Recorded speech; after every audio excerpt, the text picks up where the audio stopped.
ما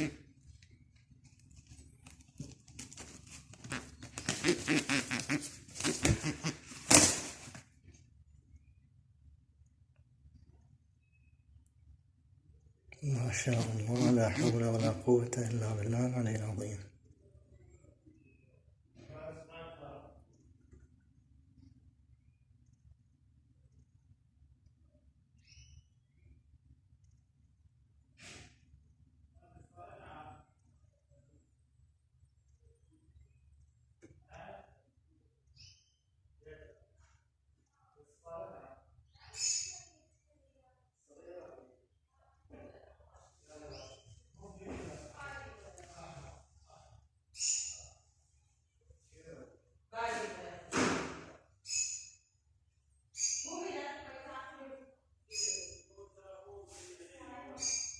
هذه حبة ألمون، شوف ما شاء الله.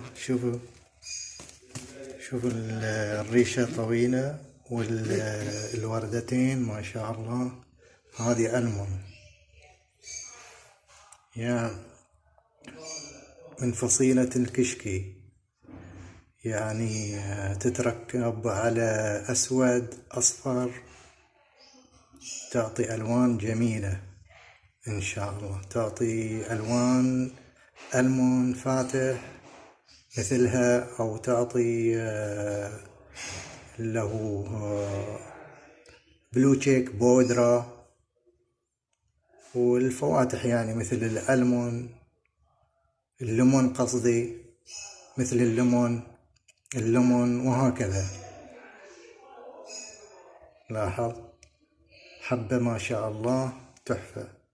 هذه من التحف، من النوادر ما شاء الله لعيونكم.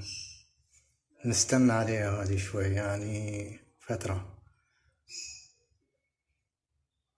هذه تتركب تطلع أشياء، لاحظوا.